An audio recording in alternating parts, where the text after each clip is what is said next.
I have only three messages for you, and I want to sum. One is, my talk was about entrepreneurship, and I went to an engineering school, I went to a business school, I come from an academician family, and yesterday I was meeting an editor of ex-editor of a fashion magazine, and she's a little older than me, and she was interviewing me, and she wants to work with me, and she started interviewing me, told me that I was interviewing me. I was with her 3 hours, a friend of mine said, and she was asking me a lot of questions. So how did you get into media? And how did you build whatever you built? And you bought Business World, so what are you going to do with it? So I told her some things which I'm going to tell you, that really I never wanted to be an entrepreneur. Entrepreneurship happened. When I was younger, my mother would take me to lots of astrologers, and they would all say, your son will grow up and be a business person or an industrialist. And I would tell my mom, I was about 15, 16, maybe 18, and I would tell my mom that, they really want money from you, so they say good things, you feel good and more money. So they want to make you happy, and they say these things. And really I became an entrepreneur accidentally. I never planned to be an entrepreneur. In my immediate family, I'm the only one who does his own work. He's an entrepreneur. Everybody is in jobs, either government jobs or academicians, or doing things where they work for someone. So really entrepreneurship happened to me. So I really want to talk to you about 3 simple things. One, when you walk out of this room today, I don't want you to be inspired. I don't want you to be inspired. I want you to go out and inspire other people. Second, they say leaders are people who not only lead but create other leaders. I want you to be a leader. I want you to create other leaders. And I'll come to that how. And third is, I was thinking what the sister was saying, and I said, I was thinking of Stephen Covey for some reason. And it's a theme that keeps going in my head, and I try and apply it to everything. Do the right things for the right reason in the right manner. And being an entrepreneur can be tough, especially if you're first generation, because really you're raising capital, you're not used to taking debt, and then you have debt, it can bring its own pressures. So it's never easy. But if you do the right thing for the right reason in the right manner, and try and do that. And I can tell you as an entrepreneur, I go under tremendous pressure sometimes. But the only way to achieve things is by applying this principle of doing the right thing in the right manner for the right reason. So I want to show you 2 quick videos.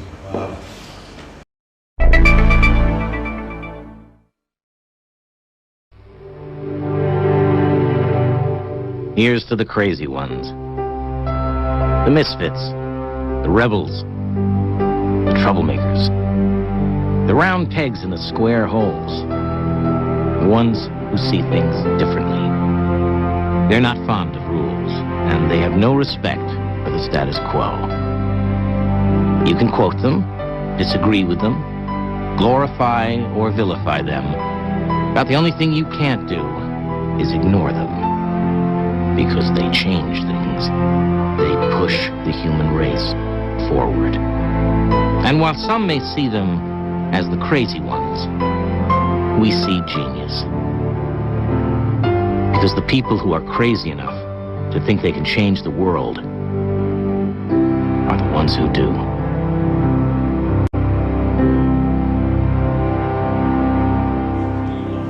The boy you saw there is a very good example of, the video. This video was done in 1985, and because there are young people there, people in the school, I want to show this video.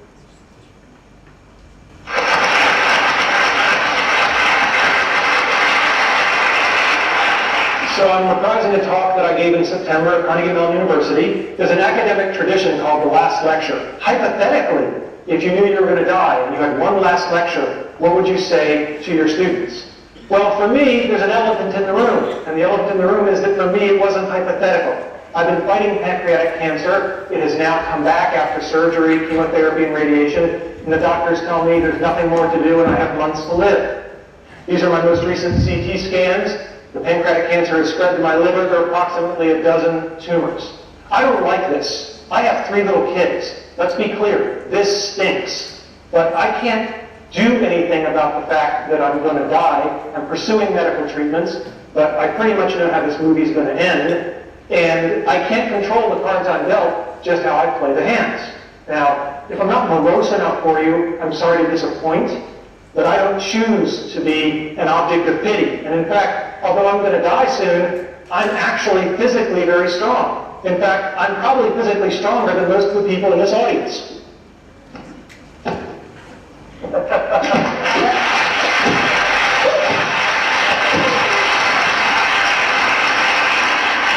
So, today's talk is not about death. It's about life and how to live. Specifically about childhood dreams and about how you can try to achieve them. My childhood dreams, your childhood dreams. As a child, I had an incredibly happy childhood. I went back and rated the photo album, and I couldn't find any places where I wasn't smiling. Right? I just had a great childhood. So what were my childhood dreams? Being in the National Football League. This is one of the childhood dreams I didn't achieve. Right? And it's very important to know that if you don't achieve your dreams, you can still get a lot by trying for it. There's an expression I love, experience is what you get when you don't get what you want. When you're doing a bad job and nobody points it out to you, that's when they've given up on you. And that's something that's really stuck with me. Is when somebody is going to ride you for 2 hours, they're doing that because they care to make you better. And I've kept all of these rejection letters over the years. They're very inspirational. But then the darndest thing happened. You know, I worked hard, and I became a junior faculty member, and I specialized in doing certain kinds of research. That's me. And I developed a skill that was valuable to Disney, and I got a chance to go there, and I was part of an Imagineering team, and we worked on something called Aladdin's Magic Carpet Ride. And it was incredibly cool. However, it took me over 15 years to do it, and lots of tries. And what I learned from that is that the brick walls that are in our way are there for a reason. They are not there to keep us out. They are there to give us a way to show how much we want it. There are three messages that I take away from it. One is very important. He was dying, but he was not unhappy.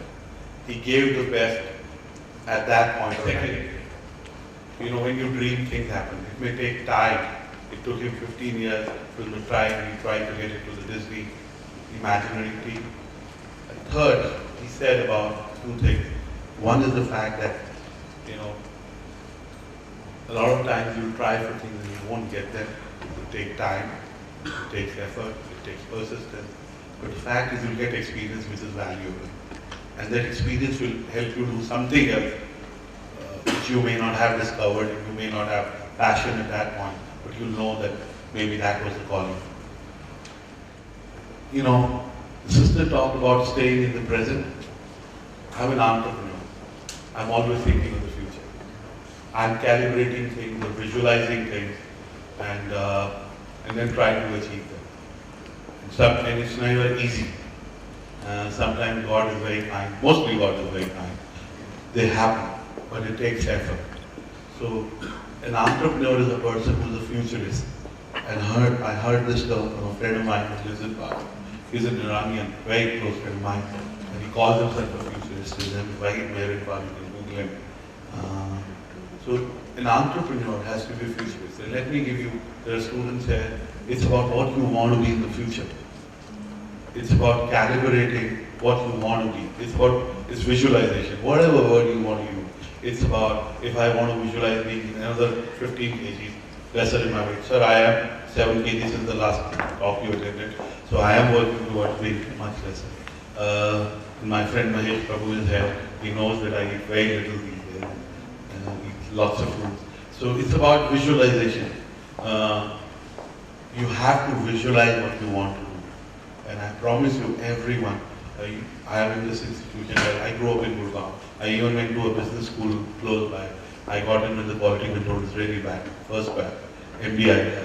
And I met you, ma'am, with Dr. Annurag Batra. I was telling Mr. Rai, the first time I came to Ireland, he was my finance professor at MBI. So also have to think ahead. So I would encourage you to visualize. An entrepreneur is a future. And again, you saw that young boy. Really, I'm very inspired. I think you have to practice being someone. And it doesn't mean someone is not about money, it's about achievement. And achievement can be helping other people. It doesn't have to be about money. You have to be, in some way you have to have a grand vision of what you want to do. And it could start with a small step. I meet a lot of people who are in jobs and they don't start. They keep talking of being an entrepreneur, but they never take the first step. I think whatever you want to do, you have to take the first step of doing that. And again, when you have a journey, you want to reach somewhere. The end is very important, but the means you take to get to that end are equally important. The means are very important, how you get there. I mean, I'm grown up children here, but I hope you don't bully your friends and get somewhere. It's more by co-opting.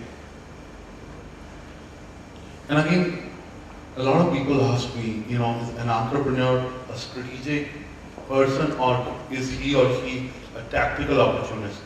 And I tell them none of the above. An entrepreneur has a vision, but if opportunities present themselves and he or she has to take a tactical approach to leveraging them or taking them on. So an entrepreneur is a combination of being a strategist and being a tactical person. And again, today the meaning of an entrepreneur has taken a whole new meaning. Authors are entrepreneurs. Comedians are entrepreneurs. Educational entrepreneurs are entrepreneurs. And again, so entrepreneur doesn't mean you have to be setting up a factory or have to own some physical asset. It can be a knowledge entrepreneur. So really, when I say entrepreneur, it means something that is self-sustainable and makes an impact. It doesn't mean owning a building or owning a factory. And again, this is a presentation I made to the ILM students about 3-4 months back, I forgot to say, December of that. Is that, when you are in the campus, I think it's very important to have fun at what you're doing. I do what I do because I love what I do. Some parts I don't, but 90% I do love what I do. I don't like the admin part and the finance part sometimes. It gets to me, but mostly I like what I do. So if you have fun at whatever you do, you will achieve whatever I said. I've said that before and I'd say, I'm not a big fan of Navjot Singh Sidhu, but once I was watching a TV show and he said, the mind is like a parachute. It only works when it's open. I think be open to ideas, be open to people. If you are, you will get somewhere. Make friends. And when I say make friends, I really mean collect IOUs. Always help other people. And don't expect anything immediately or future. It will come to you. There is God. It's very karmic. If you do good things, they will come back to you. You may even not know. And when I say make friends, that's what I mean. Help people. I know it's not fashionable these days. We all, including me, I won't exclude myself. We've all become materialistic. What car we drive, what home we live in. To a lot of people, how much wealth they have. So it's very important. I'm not saying that's wrong, but help other people. And network in the context of what we are talking again. Connect with people and connect with people who have similar interests than you. Learn something from. I would love to meet sister and would love to know meditation from her and explore unusual careers. Some of you maybe. When I passed out and I went to an engineering school, then I went to a business school, and I did BTech Computer Sciences, and my only limited aim was to be in a IT company doing marketing. And I met a friend of mine who was my junior from the engineering school.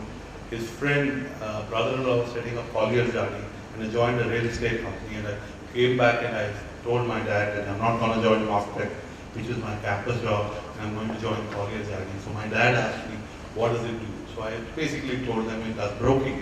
My dad told me that ये सब करना तो इतना पढ़ने लिखने की क्या जरूरत थी, right? I have to tell you that it was the wisest thing that happened to me because I've met the kind of people I've met, and where I am. I also learned how to be ethical because I was in real estate. I have relationships for the last 18-20 years because when I started out, I was very ethical. So those relationships got formed. And I have to show you the photograph of the guy. I'll come back to this.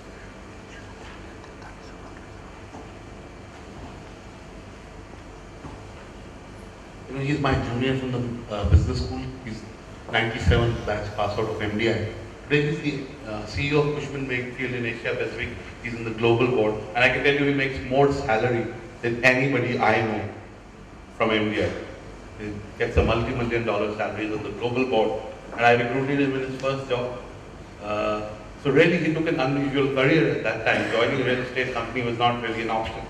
And again, I can, Ira Trivedi, I've had the pleasure of meeting her 3 times, one on a TV show and then another debate.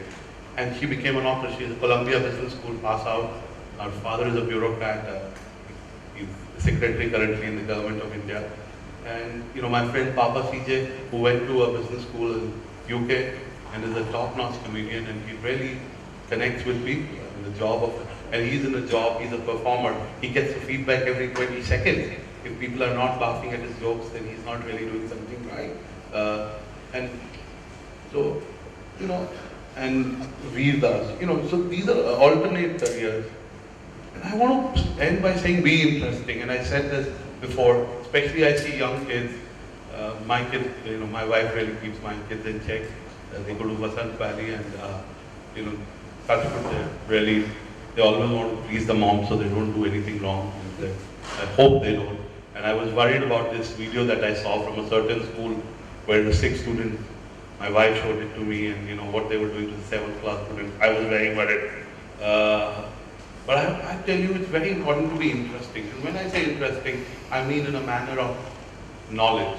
I don't mean put a, pierce your ear, nose, whatever, or wear clothes that are really, you look like a clown. It means that intellectually you have something to share with the other person that the other person appreciates. I think that's very important. That's the kind of people I'd like to meet.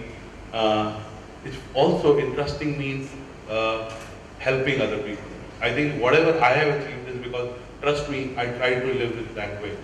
And I try to help people without monetary reward. And it has helped me mostly in my life. Today I can see back and say, those are the things. I made friends, I made relationships because I really didn't want anything. I just wanted to.